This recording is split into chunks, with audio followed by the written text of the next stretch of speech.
자, 이제 오늘 본문으로 돌아가서 예레미야서를 함께 또 살펴보려고 합니다.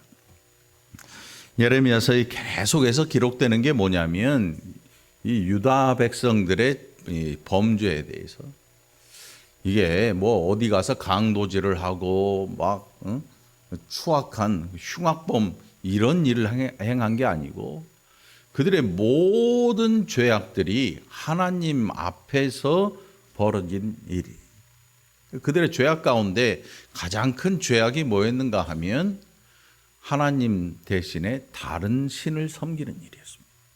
우리가 지난주에 10가지 계명을 살펴봤는데, 하나님께서 왜 그렇게 우상을 싫어하시는지, 그게 그냥 나 대신 다른 신을 섬기는 그 일 때문에 싫어하시는 그게 아니고 질서를 뒤집어 놓는 거예요. 질서를 파괴하기 때문에.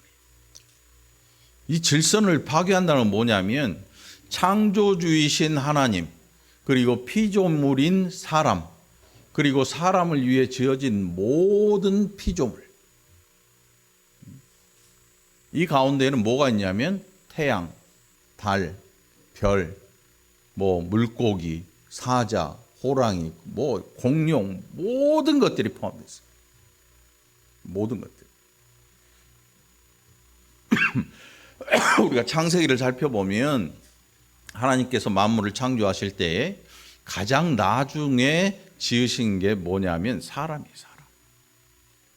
그래서 모든 것들을 다 예비해 놓으시고 사람을 지으시고, 사람으로 하여금, 아담으로 하여금 그 모든 것들을 다스리게 하셨단 말이에요. 그런데 아담의 타락 이후로 이게 뒤집어집니다. 이게 뒤집어져요. 사람이 피조물을 숭배하기 시작합니다. 신이라고 여기고 그것들을 숭배하기 시작하고, 또 사람의 손으로 깎아 만든 신상을 세워놓고 그것을 신이라고 섬기기 시작합니다. 아니, 사람만 위아래가 바뀐 거 아니냐? 그게 아니고 창조주를 피조물보다 높이 만든 것입니다. 우리가 하나님을 창조주로 인정하지 않는 범죄, 그건 불신의 죄예요. 불신앙이죠. 하나님이 우리를 지으셨기 때문에 우리가 그의 것이다 라고 고백하는 것이죠. 아멘. 여러분들, 하나님의 것입니다. 아멘. 하나님이 우리를 지으셨어요. 아멘. 그래서 아담을 지으시고 모든 아담의 후손이 되어서, 그래서 아담의 죄까지도 우리가 가지고 태어나는 것입니다. 아담의 원죄를 물려받는 거죠. 그래서 하나님께서 끊임없이 말씀하시는 게, 다른 신의 형상 만들지 말고 그것들에게 절하지도 말아라. 십계명에 보면 나는 질투하는 하나님인즉 이렇게 말씀하잖아요. 이 질투라고 하는 게 우리가 알고 있는 그 질투가 아니에요. 창조주와 피조물이 뒤집어지는 거예요. 그래서 우상 숭배가 심각한 죄악인 거죠. 주방에서도 맞다 그러네. 주방에서 냄비 뚜껑, 소뚜껑도 대답을 하잖아요. 그러니까 모든 피조물은 태양, 달, 이 별들 할 거 없이 모든 것들이 다 사람을 위해 지어졌어요. 만일 그것을 신으로 숭배하는 순간 창조주신 하나님이 뒤집어지는 거예요. 그래서 우상 숭배가 그렇게 하나님 앞에 큰 죄악이 되는 것입니다. 그러니까 여러분, 마음 속에 있는 우상조차도 우리는 끄집어내서 버려야 돼요. 그래서 예수 그리스도를 믿는다고 하는 것은 우리 안에 이제 하나님의 성령이 거하시는 일이 되는 거죠. 우리 안에 다른 우상이 들어올 틈이 없어지는 거예요. 자, 예레미야가 그 백성 유다 사람들에게 정말 호소합니다. 너희는 안식일을 기억해서 거룩하게 지켜라. 이게 어느 날 갑자기 안식일이 그냥 흐물흐물하게 변하더니 어떤 일을 하냐면 장사를 하기 시작해요. 대놓고 안식일 전날 짐을 지고 예루살렘 성문에 들어와서 안식일에 그걸 펴놓고 장사를 하래요. 안식일에. 요즘 주일에 장사하는 거하고 완전히 달라요. 구약의 안식일은 율법에 의해서 안식일을 기억하여 거룩하게 지켜라. 응? 네 집에 있는 남종이나 여종이나 소나 말이나 그 어떤 것도 일시키지 말라. 이게 구약의 안식일이거든요. 그러니까 완전히 다른 거예요. 지금 우리가 지키는 주일과 주일에 주일 성수하는 것보다 더 철저해야 되는 것이 안식일이었죠. 오늘 우리가 주일을 지키는 것은 정말 감사하게도 그리스도의 은혜로 지키는 일이에요. 이게 법에 의해서 옴짝달싹 못하고 이거 안 지키면 큰일 날 거 아닌가 이렇게 지키는 게 아니고 그리스도 예수의 은혜로 말미암아 우리는 그 예수님의 부활을 기념하면서 그 부활이 나의 부활이 된다는 사실을 기뻐하고 감사하면서 주일을 지키는 거죠. 구약의 안식일과 우리가 지키는 이 시대의 주일은 많은 차이가 있다고 보면 되죠. 예레미야는 끊임없이 그들이 하나님 앞에 올바르게 돌아오는 그 이야기를 끊임없이 합니다. 사실 사람이 죄인이라는 그 사실이 언제 드러나냐면 잘못한 사람에게 잘못했다 하면 되려 화를 냅니다. 되려 화를 내요. 넌 뭔데? 이렇게 나와요. 그 예레미야가 지금 뭐라고 하냐면 우리가 저 말씀을 좀 앞으로 당겨서 12절에 보면 11절에서 예레미야 선지자가 너희가 악을 버리고 하나님께서 기뻐하시는 길로 들어와라 이렇게 얘기를 하는데 그들이 12절에서 그러나 그들이 말하기를 이는 헛되니 우리는 우리의 계획대로 행하며 우리는 각기 악한 마음이 완악한 대로 행하리라 하느니라. 사람이 악을 품고 그 악을 품은 사람들이 공동으로 힘을 모으면요 그게 마치 아무것도 아닌 일처럼 돼요. 그래서 멀쩡한 사람이 저 감옥에 가잖아요. 감옥을 학교라고 부르는 이유가 다른 게 아니고 죄 지은 사람끼리 모여서 죄를 모의해요. 감옥 안에서 야 내가 이거 이러다 잡혔어. 그래? 그럼 그거는 절대 하지 말아야겠네. 학습을 해, 학습을. 그래서 범죄자들 전과가 뭐 하나 둘 셋 붙어가기 시작하면 야 학교 갔다 왔냐? 이렇게 얘기를 해요. 그 안에서 가서 공부를 하고 오거든요. 죄에 대한 공부를. 그래서 거기에 전과가 여러 개 있는 사람들을 믿어주지 못하는 이유가 바로 거기 있단 말이지요. 그게 언젠가 나오거든요. 근데 그렇지 않은 분들도 있지요. 굉장히 고통스럽게 힘들지요. 자, 예레미야 선지자가 그렇게 얘기를 해요. 너희가 하나님께로 돌아와라. 그게 정상이다. 너희는 그렇게 죄의 길에 서 있으면 안 된다. 악한 길로 가지 말고 하나님께로 돌아와라. 그랬더니 대뜸 이 사람들이 하는 얘기가 똘똘 뭉쳐가지고 우리 마음 내키는 대로 할 거니까 너 얘기하지 마. 이렇게 얘기해요. 그러니 한번 생각해 보세요. 선지자라고 하는 이 일이 대접받는 일이었을까? 아니라고 연락이 오는 거죠. 아니라고 연락이 오는 거예요. 선지자라고 하는 이 일은요 정말 괴롭고 힘든 일이었어요. 뭐 어떤 분들은 이 목회자를 선지자와 비교하는데 목회자는요 대접이라도 받아요. 신방 가면 밥도 사줘, 용돈도 줘. 목회자는 대접이라도 받아. 선지자는 그런 게 없어요. 선지자는 무시를 당하는데 얼만큼 무시를 당하냐면 돌로 쳐요. 죄가 없음에도 불구하고. 이게 선지자의 이 정말 힘든 고뇌였어요. 예레미야 선지자도 예외가 아니에요. 하나님 말씀을 전하는데 그 말씀이 그들의 심령을 찔리고 쪼개요. 그랬더니 하는 말이 야 저거 죽여버리자. 여러분 누구 생각나요? 예수님 생각나잖아요. 예수 그리스도께서 이 땅에 오셔서 공생의 기간 동안 그들에게 복음을 하나님 나라의 복음을 전하실 때 선지자 이 대제사장들 또 바리새인 서기관 이런 사람들에게 뭐라고 하셨는가 하면 그 사람들이 하는 종교적 행위가 얼마나 껍데기이고 위선적인지를 말씀하셨어요. 그랬더니 대뜸 그들이 수군대고 모여서 하는 말이 죽여버리자. 이렇게 얘기를 하는 거예요. 죽여버리자. 죄의 권세가 이렇게 무서운 거예요, 여러분. 죄 지은 자들이 회개치 않으면 이렇게 무서운 생각을 하게 돼요. 세상에도 그런 일이 비일비재하지요. 자기 죄를 감추기 위해서 알고 있는 사람을 죽여버려요. 자기 죄를 감추려고 아는 사람, 알고 그 죄를 알고 있는 사람을 잡아 죽여버려요. 이 죄가 우리가 악한 그런 마음을 가지고 있기 때문에 그런 일을 충분히 버리고도 남는 거죠. 그래서 여러분, 교회에서는요, 사람을 절대 믿으면 안 돼요. 여기는 예수님 믿는 곳이지 사람 믿는 데가 아니에요. 여러분 한번 돌아보세요. 그렇다고 못 믿을 인간 이런 생각 가지지 말고, 예수 그리스도의 사랑의 띠로 하나가 된 거예요. 성령으로 하나 됐다는 것은 우리가 거룩한 공동체가 된 것을 의미하지요. 거룩한 공동체가.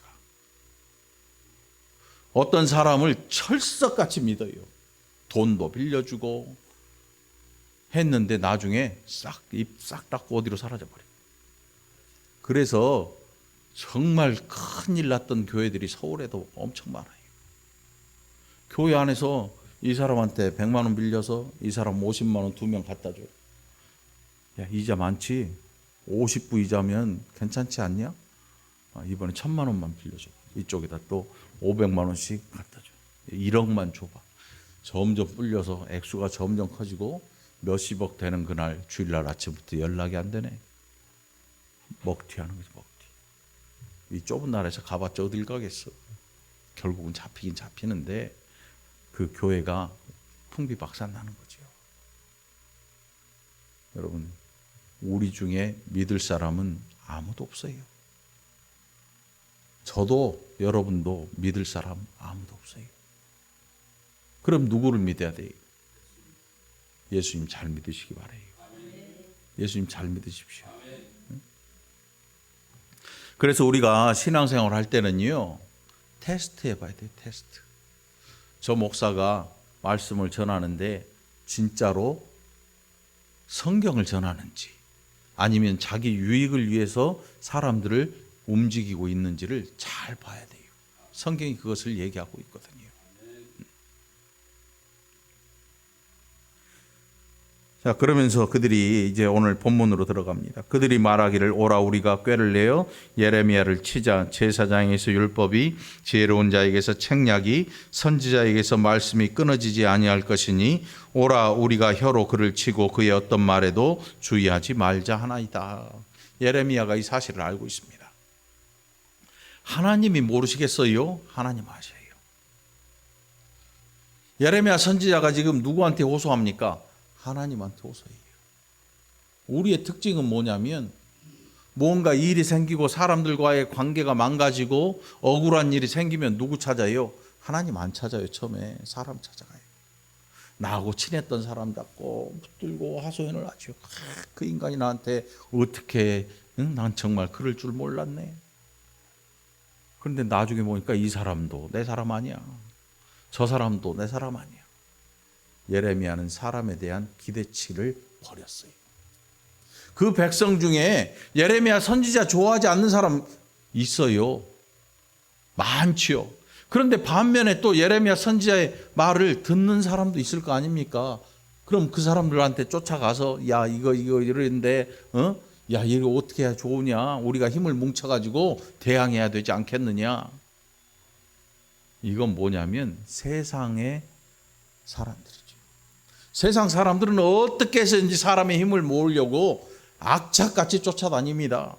선거 때 되면 시장으로 쫓아가고 전철역 앞에 서서 인사를 해대고 어떻게 해서든지 사람의 마음을 끌어모으려고 시도를 하지요.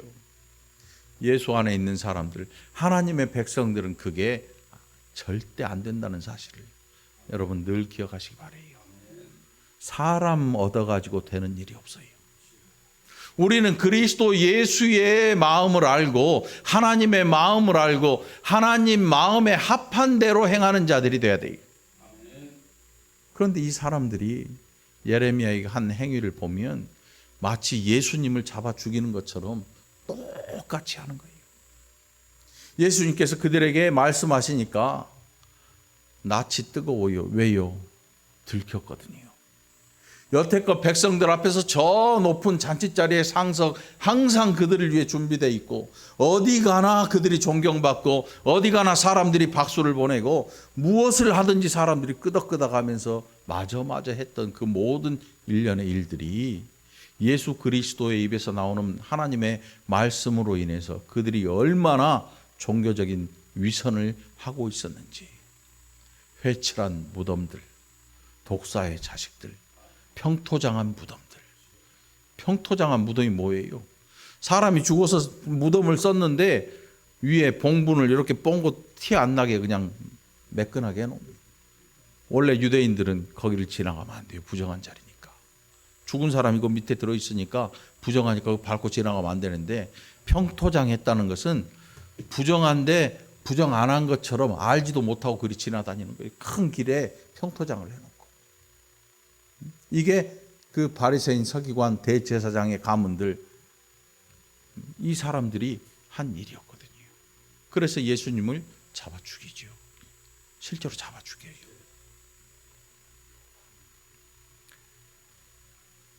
예레미야 선지자가 하나님에게 호소하지요. 여호와여, 나를 돌아보사 나와 더불어 다투는 그들의 목소리를 들어보옵소서. 기가 막히지 않습니까? 기가 막히겠죠. 나라를 위해서 올바른 소리를 하고 하나님의 백성들에게 옳은 소리를 했더니 돌아오는 게 돌덩어리예요. 돌아오는 게 죽인다는 소리예요. 돌아오는 게 죽음의 협박이라. 그런데 사람 찾아가지 않고 하나님을 향해서 예레미야 선지자가 호소합니다. 하나님 들어보십시오. 이들이 이렇게 나를 잡아 죽이려고 합니다. 어찌 악으로 선을 갚으리까마는 그들이 나의 생명을 해하려고 구덩이를 팠나이다. 내가 주의 분노를 그들에게서 돌이키려 하고 주의 앞에 서서 그들을 위하여 유익한 말 한 것을 기억하옵소서. 선지자라고 하는 게, 진짜 선지자가 하는 일은 뭐냐면, 거짓 선지자도 엄청 많아요. 거짓 선지자, 성경에도 거짓 선지자에 대해서 숱하게 얘기를 하고 있죠. 거짓 선지자의 특징이 뭐냐면 사람들의 귀를 즐겁게 해줘요. 지금 죄악의 길로 치닫고 있고 멸망이 코앞에 있는데, 예레미야 시대에도 거짓 선지자들이 뭐라고 했냐면, 야야 걱정하지 마. 걱정하지 마. 성전이 우리한테 있어. 하나님의 집이 우리한테 있어. 어떤 놈이 쳐들어와서 우리를 죽이겠어. 그런 걱정 하덜 마라. 너희는 복받은 민족이야. 너희는 축복받을 거야. 장사도 잘 되고 자식도 잘 되고 건강하고 형통하고 만사가 형통할 거다. 이 거짓 선지자들이 이 당시에 이런 말들을 했어요. 그런데 예레미야 선지자, 그 많은 거짓 선지자가 다 축복을 얘기하는데 예레미야 선지자가 와서 멸망을 얘기합니다. 예레미야 25장 11절에 보면 뭐라고 기록했냐면, 예레미야 선지자가 너희가 바벨론의 포로가 돼서 70년 동안 바벨론 왕을 섬길 것이다. 만일 어떤 사람이 나와가지고 너희가 나라가 망해가지고 70년 동안, 우리나라 이미 일제강점기를 한번 겪어봤잖아요. 그게 나라 뺏긴 서름이 어떤 건지 알죠. 근데 그 당시에 또 그 기회를 틈탄 사람들은 나라 팔아먹고 돈을 많이 쌓아놓은 사람들도 굉장히 많아요. 지금도 떵떵거리고 잘 살고 있기 때문에 그게 중요한 게 아니고, 만일 우리가 사는 이 시대에 야 너희가 어느 나라가 침략해가지고 70년 동안 너희가 종살이 하게 된다. 그들을 섬기리라. 그 이유는 다름이 아니고 너희가 하나님을 제대로 섬기지 않고 죄의 길로 나갔기 때문이다. 이렇게 말하는 목회자나 누가 있다면 아마 사람들이 욕 엄청 할 거예요. 들을 수 없는 욕들이 다 튀어나올 거야. 예레미야 선지자가 그랬거든요. 모든 선지자가 축복을 외치는데, 야, 우리한테는 성전이 있어. 하나님의 집이 있어. 다윗 때를 생각해봐. 두려워서 들어오지도 못해. 솔로몬 때를 돌이켜봐. 얼마나 이 나라가 강했는지. 끄떡없어. 걱정하지 마. 그런데 예레미야 선지자가 바벨론에 멸망당할 것이다. 70년 동안 너희가 그들을 섬겨야 된다. 죽지 않으려면 항복해라. 이런 말을 하는 거예요. 근데 나중에 보면 바벨론 느부갓네살이 실제로 쳐들어와서 아이벤 부녀들의 배까지 갈라버려요. 생각해봐요. 얼마나 잔인하게 사람을 살육을 했는지. 눈 뜨고 볼 수 없고 귀로도 들을 수 없는 그런 처참한 일들을 실제로 유다 백성들이 당해요. 모든 귀족들이 다 죽임을 당합니다. 잡혀가고 죽여버리고 눈앞에서 아이고 어른이고 없어요. 다 잡아 죽였어요. 다 끌고 갔어요. 그리고 그러니 그 땅에 남아있던 사람들이 아무것도 모르는 그런 사람들이 남아있으니까 성전을 관리할 리도 없어요. 제사장이란 제사장은 다 잡아 죽이고 다 잡아갔으니까 성전을 누가 관리해요? 안 하니까 이게 성전 담벼락이 무너져가지고 안에 여우가 기어다니 들짐승이 들락날락해. 성전 안에 폐허가 돼. 폐허가. 그들이 그렇게 믿고 의지했던 여호와의 집 성전이 짐승들이 지나가고 똥 싸고 오줌 싸는 그런 자리가 돼버린 거예요. 어떤 사람들은 그렇게 얘기할지 몰라요. 야, 우리나라의 교회가 몇 개인데 하나님이 이 나라를 벌하시겠느냐? 천만의 말씀이죠. 성전도 없이 하신 하나님이 이까지 교회가 뭐라고, 이까지 교회들이 뭐라고, 순종치 아니하고 하나님의 말씀에 순종치 아니하고 거룩한 백성이 아닐 때 하나님이 채찍을 드십니다. 그 채찍은 바벨론 느부갓네살처럼 북방의 모든 민족들을 다 불러 모아서 이 백성을 치시는 거예요.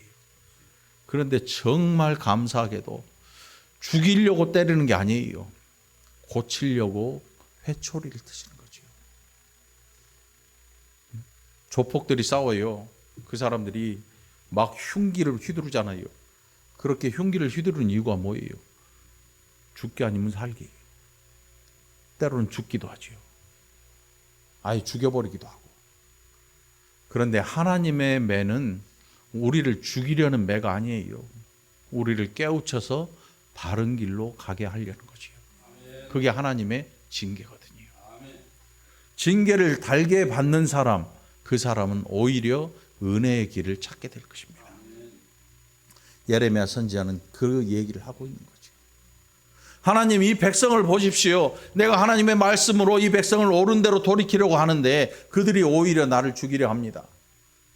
그러니 하나님, 그들의 음성을 들어보시고 그들의 죄가 성공하지 못하도록 하나님이 흩어버리시고 하나님이 그 죄에 대해 심판해 주옵소서. 우리가 어떤 사람이 미우면 이런 얘기 하잖아요. 아유, 저 인간은 귀신은 뭐하나 저거 안 잡아가고 이런 소리 하더라고, 세상 사람들. 이게 지금 예레미야 선지자가 이 민족이 미워서 그런 소리 하는 게 아니에요. 이 민족한테 막 감정이 쌓여가지고 니네가 내가 옳은 일을 하는데 나를 이렇게 대접을 이렇게 함부로 해? 네, 죽어봐라. 내가 하나님한테 일러갖고 이제 다 없이 할 거야. 이런 마음이 아니에요. 초등학교 때요, 친구랑 싸워. 그냥 콧방매를 한 대 때리면 코피가 톡 터지잖아. 그때는 영양이 부실해가지고 코 건드리면 피가 났어.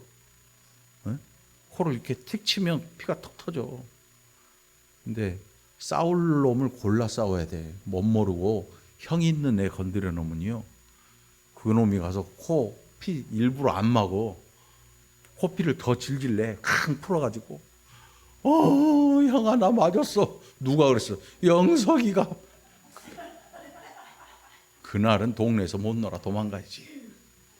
응? 등치들도 막 이만하거든. 저는 이만해지니까, 이만하니까 도망가야지. 예레미야 선지자는 지금 그게 아니에요. 더 크신 하나님한테 얘네들 혼내주세요 하고 일러 바치는 게 아니고, 이 백성들이 하나님 죄악에 똘똘 뭉쳐 있습니다. 이 죄가 성공하지 않을 걸 아는데 하나님이 그들을 흩으셔서 그들로 올바른 길로 돌아오게 하옵소서, 이 얘기예요. 이 얘기를 하는 거예요. 여러분, 누군가 마음에 안 들어요. 누군가 마음에 안 들고 누군가 막 미워지기 시작하고 그런 마음이 들거든, 여러분 자신이 하나님 앞에 기도하세요. 하나님, 형제를 자매를 어떻게 미워합니까? 미워하지 않게 하옵소서. 여러분들 서로 미워하지 마세요. 시기하고 질투하지 마십시오. 그거는 세상 사람들이 하는 일이지 예수의 사람들이 하는 일이 아닙니다. 예수의 사람들이 하는 일은 그 영혼이 하나님 앞에 긍휼히 여기심을 받도록 기도하는 겁니다. 사람같이 안 사는 사람, 상종도 하기 싫고 꼴도 보기 싫고, 그래도 우리는 그 영혼을 불쌍히 여겨야 돼요. 이게 하나님의 마음이거든요. 포기하지 마십시오. 우리는 그런 마음이 필요해요. 그런데 쉽지 않죠, 이게. 당장 눈앞에 꼴보기 싫으면요, 아이고, 저걸 그냥 한 주먹 그냥 내리쳐주면 딱 좋겠다. 마음은 부글부글 끓지만 그렇게 하면 안 돼요. 어떤 분들은 교회에서 멱살잡이도 하고 주먹 다짐도 하고 해요. 그러면 안 돼요. 어떤 일이 있어도 여러분, 교회에서 욕설을 하고 교회에서 악한 말을 하는 이런 일은 마귀의 시험에 합격하는 거야. 여러분 스스로 입에 재갈 물리시길 바라요. 말 입에 보면 재갈이 있잖아요. 하나님이 우리 입에 하나님 말씀으로 재갈을 물려놓으시고 하나님의 뜻대로 순종하도록 우리가 스스로 우리 입에 재갈을 물려야 되는 거죠. 말 한마디, 한 가지 행동 스스로 조심하고 여러분 스스로 여러분들의 행동을 잘 조절할 수 있기를 바랍니다. 자, 21절에 보니까 그러하온즉 그들의 자녀를 기근에 내어주시며 그들을 칼의 세력에 넘기시며 그들의 아내들은 자녀를 잃고 과부가 되며 그 장정은 죽음을 당하며 그 청년은 전장에서 칼을 맞게 하시며 주께서 군대로 갑자기 그들에게 이르게 하사 그들의 집에서 부르짖음이 들리게 하옵소서. 이는 그들이 나를 잡으려고 구덩이를 팠고 내 발을 빠뜨리려고 올무를 놓았으님이니이다. 실제로 예레미야 선지자를 죽이려고 시위대에 구덩이에다 집어넣었어요. 거의 죽음 직전에 끄집어냈죠. 죽음 직전에. 사람의 생명을 해야 하는 거 하나님이 허락하지 아니하시면 안 되는 일이거든요. 그 선지자가 얼마나 고난을 당합니까? 얼마나 고통스럽습니까? 저는 제일 걱정이 그거예요. 여러분들하고 너무 친해져 가지고 할 말 못하게 될까 봐. 할 말 못할까 봐. 과하게 친한 것도 교회에서는 좀 절제할 필요가 있어요. 너무 과하게 친하니까 서로 죄를 바라보고 말을 못하는 거야. 이게 악 중에 최고 악이야. 그게 왜 무슨 얘기냐면 구조적으로 썩는 거예요. 구조적으로. 건물이 있는데 이 기둥이 썩어가요. 이 기둥이 썩어가. 기둥마다 썩어가요. 이 구조적으로 썩는 거야. 한쪽이 우지끈하고 내려앉는 순간 모두가 폭삭 내려앉는 거야. 우리나라 옛날에 강남에 아파트 있었잖아요. 기둥이 약한데 짐을 어마어마하게 올려놨어. 물 탱크를 압력을 초과하도록 올려놓으니까 위에서 한번 벙 때리니까 이 속도에 이 힘이 가중돼 가지고 시루떡처럼 포개져 가지고 이 아파트 이 백화점이 다 붕괴돼 버렸어요. 시신을 찾을 수 있겠어요? 흔적만 있겠죠. 흔적만. 다 터져 나가 버리고 다 눌려 버리고 아무것도 찾을 수 없고. 구조적으로 썩는다는 게 이렇게 무서운 거예요, 여러분. 교회가 구조적으로 썩으면요, 목사가 썩고 장로님 썩고 권사님 썩고 안수임사님 썩고 집사님 썩고 성도들 썩어 나가면요, 어느 누구도 죄에 대해서 아무 말도 하지 못해요. 그러면 그 교회는 끝장난 거라고 보면 돼요. 그리고 교회가 그 지경이 되면 그 시대는 끝장났다고 보면 돼요. 그 시대가. 우리가 적어도 이 월곶중앙교회는 거룩함을 유지할 수 있어야 돼요. 성적인 거룩함, 물질의 거룩함, 도덕적인 거룩함, 이런 것들이 무너지는 순간 이 교회는 끝장나고 말 거예요. 그러니 여러분, 어떤 때는 정말 무시무시한 회초리가 우리를 때릴 때도 있을지 몰라요. 그거 맞고 감사할 줄 알아야 돼. 오히려 감사하시길 바래요. 여호와여, 그들이 나를 죽이려 하는 계략을 주께서 다 아시오니 그 악을 사하지 마옵소서. 그들의 죄를 주의 목전에서 지우지 마시고 그들을 주 앞에 넘어지게 하시되 주께서 노하시는 때에 이같이 그들에게 행하옵소서 하니라. 이게 하나님 이 인간들 다 잡아 죽여버리세요 이런 뜻 아니에요. 이 사람들 하나님 불쌍히 여겨주세요. 죄에 빠졌을 때 징계해 주세요. 요즘은 아이 못 때리잖아요. 초리를 못해요. 회초리를. 집에서 부모가 자식을 매로 징계를 못해요. 아동학대죄에 걸려가지고. 그러니까 아이들이 알아요. 아이들이 얼마나 잽싼지 여러분. 아이들이 못 때리는 걸 알고 학교 선생님한테 정말 몹쓸 짓을 해요. 몹쓸 짓을 해요. 그러니 어쩔 수 없이 학교 선생님은 얘를 이제 행정으로 하는 거죠. 행정으로. 여러분 한 40 우리 박창환 집사님 또래까지면 학교에서 매 맞았지요. 특별히 박 집사님이 잘못돼서 맞은 건 아니고 친구들이 매 맞았다는 얘기겠지. 박창환 집사님 착해가지고 모범생이었을 것 같아요. 아니라고 말하지 마. 저는 안 맞았어요. 튀었거든. 모범생이 아니고 봐가지고 맞을 것 같다 하면 튀어버렸어. 1교시 끝나고 오면 아무 일 없거든. 1교시만 끝나면. 맞는 게 죽어도 싫더라고. 얼마나 아파 종아리. 또 맞고 집에 가면 엄마가 보잖아. 너 이거 왜 이러냐? 그럼 학교에서 뭐 잘못해서 맞았다 그래 봐. 우리 엄마 속은 또 얼마나 상할 거고. 네? 그런데 매 효과가 뭐냐면 2번 같은 잘못을 안 할 수 있다는 거예요. 내가 아픔이 있잖아요. 어릴수록 따끔하게 혼내는 게 필요한데 요즘 부모들은 그게 안 되고 너무 과하게 혼내버리니까 애를 아주 잡아버려요. 애를 잡아. 애를 거의 실신하게 만들 정도로 때려버린 그게 사랑의 매가 아니고 자기 감정을 거기다 풀어버리니까 문제가 되는 거죠. 하나님의 매 우리에게 올 수도 있어요. 매 안 맞고 살면 좋지요. 그런데 때로 하나님이 정말 와 이거 하나님이 내게 말씀하는구나 하는 그런 때가 있어요. 그럴 때는 어떻게 해야 됩니까? 납작 엎드려야죠. 2손 2발 땅에 대고 납작 엎드려서 하나님 잘못했습니다. 하나님 용서해 주세요. 이런 날이 분명히 다가올지도 몰라요. 악하게 사는데 하나님이 가만히 놔두시면요. 여러분 그건 더 무서운 거야.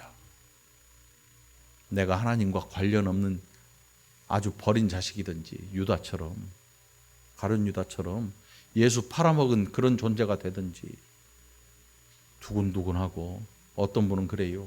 내가 이렇게 살면 하나님이 나를 치시면 내가 그때 돌아오면 되지. 그건 하나님을 시험하는 거예요. 하나님을 우습게 여기는 거예요. 우리는 스스로 범죄했을 때 두렵고 떨려야 돼요. 왜요? 우리가 하나님의 백성이기 때문에. 하나님 앞에서 살아가요. 종교개혁 이후에 나온 얘기가 뭐냐면 하나님 앞에서 그래요. 하나님 앞에서. 라틴어로 코람 데오. 한국말로 거라면 돼요. 비슷하지요. 코람 데오. 하나님 앞에서 살아라. 종교개혁자 칼빈이 이 얘기를 했어요. 하나님 앞에서 살아라. 부모 앞에서 살아라. 부모 얼굴이 항상 자식의 눈앞에 있으면 그 자식은 곁길로 나가도 빨리 돌아오게 돼 있어요. 그런데 부모도 없고 아무것도 없으면요, 끝까지 가버려요. 술, 마약, 끝까지 가버려요. 부모 생각 안 하지요.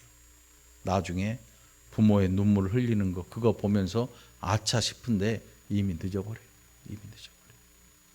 여러분, 하나님의 얼굴을 항상 여러분 앞에 있기를 바랍니다. 항상 하나님을 기억하시길 바랍니다. 하나님께서 구약에 나를 기억하라 기억하라 하신 이유가 뭐냐 하면 하나님을 기억하지 않는 그 순간에 우리는 죄의 길로 달려가 버리거든요. 어린아이들이 한 4살, 5살 되면요, 길에 갈 때 손을 꼭 잡고 가야 돼요. 아이들은 판단하는 게 우리랑 달라요. 차가 오는데 멀리서 온다고 생각하고 냅다 뛰어버려요. 그럼 어떻게 돼요? 차가 이렇게 되죠. 그래서 아이의 손을 잡는 거예요. 아이의 손을 안 잡고 부모가 가다가 아이가 교통사고 나면 누구 죄를 묻냐면 부모의 죄를 물어요. 교통법규에 부모의 잘못이 있는 거예요. 아이의 손을 왜 안 잡았냐. 아이는 이렇게 보고 있다가 차가 금방 달려오고 속도 있는데 어른이 보면 아는데 아이는 이 키가 낮으니까 그걸 몰라. 한참 있다 올 것 같으니까 냅다 뛰는 거예요. 그래서 아이들이 교통사고가 나는 거예요. 그러니까 아이들을 갈 때 손을 꼭 잡고 차도 안쪽으로 이렇게 가는 거예요. 뿌리쳐서 뛰려고 그래도 못 뛰게 하는 거야. 그래서 그런 거죠. 어떤 부모들은 아이를 철석같이 믿고 내버려도 찻길로 왔다 갔다 난리를 피는데도 아무 말도 안 해요. 누가 뭐라고 하면 내 자식한테 왜 내 자식 기죽여 이렇게 얘기를 해요. 목숨 살려준지도 모르고. 하나님이 우리를 잡고 계셔요. 그래서 때로는 죄의 길로 달려가고 싶어도 하나님 이렇게 쳐다보고 아니지. 여기 내 자리가 아니지. 정신 번쩍 드는 거죠. 여러분, 거룩한 일을 발견하게 되길 바라요. 여러분의 가는 길이 죄의 길이거든 즉시 돌이킬 수 있기를 바랍니다. 그래서 여러분 스스로 거룩한 일을 찾아서 나아가기를 간절히 바랍니다. 기도합시다. 하나님 아버지, 감사합니다. 우리가 얼마나 죄악 가운데 있는지 누군가 우리에게 이야기를 해도 들으려고도 하지 않고 오히려 역정을 내고 오히려 저주를 퍼부은 일이 얼마나 많은지, 아버지 하나님, 우리의 이 어리석은 영혼을 하나님 긍휼히 여기시고 아버지 하나님, 은혜를 더 내려주시옵소서. 은혜의 사람들로 변화시켜 주시고 때로 하나님의 징계가 달게 느껴지고 감사케 느껴지는 믿음의 백성들 되게 하여 주시옵소서. 감사드리옵고 예수님 이름으로 간절히 기도합나이다. 아멘.